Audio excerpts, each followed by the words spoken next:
DC for work. It's the first week of January. Decided to do a recap of 2025, because why not, right? Putting work aside, let's have a conversation. On the plane ride coming to DC, I was thinking about how challenging 2025 was. More in particular, of reflecting on how I finished my fitness goal and how I wanted to be active. December has holiday parties, has company parties, networking parties, Christmas. So there's constant eating and drinking and going out. And so I'd say for the last decade, I've always given myself grace to just enjoy the holidays and be merry, enjoy my family time, not be too restrictive. But that always meant that in January, I go balls to the wall. I go hard. I've always jokingly have said in years past that I often get my summer body in end of February, early March, because I just go hard to the gym. I am pretty strict on my diet those first few months of the year. But 2025 in particular was challenging for me because in January of 25, I noticed that I wasn't getting in the shape where I typically have been in years past. In January of 25, I had turned 40 the month before, and I just really felt for the first time in a long time that the age was coming up. And I felt that I finally kind of understood when you're in your 40s that your metabolism slows down, that you need an extra day to rest, you need extra time to recover. And so then it was super frustrating for me to go through January and February and work out hard and push myself and see no results. Think about it. If you went to school and you started your ass off in a class and went to go see to your TA and took classes after class to like study and study groups and all that stuff, and then you were still getting C's and D's, wouldn't that piss you off? Wouldn't that frustrate you? And like, so that's exactly what I was feeling. And so then that's when I started to pivot more into how I eat and more into my nutrition. And so I really started focusing on eating 120 grams of protein a day and really tracking what I was eating. It was a new challenge for me. I'm proud that by the time I got into midsummer, so I started focusing on my nutrition mid-March of 25, and I'd say by mid-summer of 25, I felt strong. And I tell this to friends and family, and I think from my mid-30s to before I turned 40, I've always said I was like a BMW sports car. Like I was fast, I was lean, I was mean. When I turned 40, focused on strength training, focus on my nutrition, I felt like a Bugatti.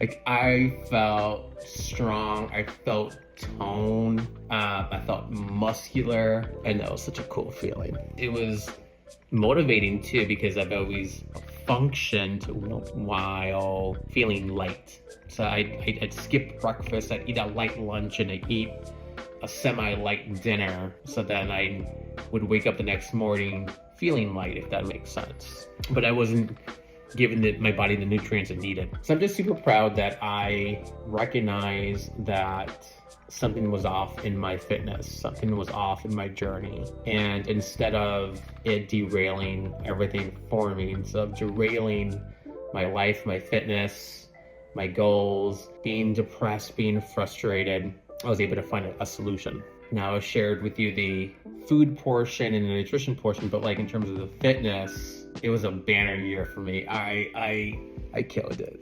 I really did. I'm proud of myself. I finished 2025 with 6.2 million steps, which came out to an average of 17,000 steps per day. Just to kind of give you some insight, the 3 years before, so then 22, 23, and 24, I was averaging between 14,500 to about 15.8 thousand steps per year, which is pretty strong, pretty solid. Like, that's nothing to sneeze about. That's pretty dope. I was just in a different space. Like, I was an animal in 25. To increase it almost 1,200 steps per day for a whole year.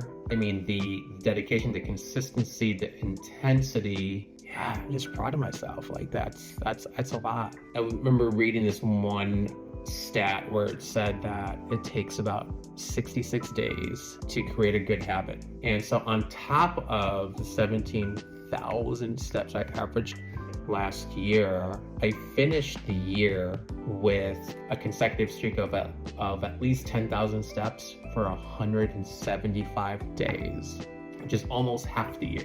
And so I've told people that when you commit to your goals, especially with fitness, it bleeds into other lanes. And I think for me, what it is, if you can be focused and accomplish your fitness goals, your nutrition goals, the confidence it gives you, or at least for me, the confidence it gave me is that I can tackle anything else.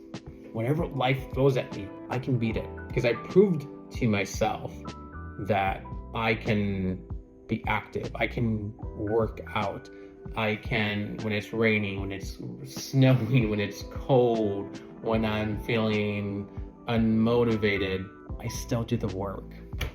So whether it's you wanting to save X amount of thousands of dollars for the year, X amount of $100 for the month, for the week, if you're trying to drop a few pounds this month, if you're trying to get a promotion, these are all little things that add to the bigger picture.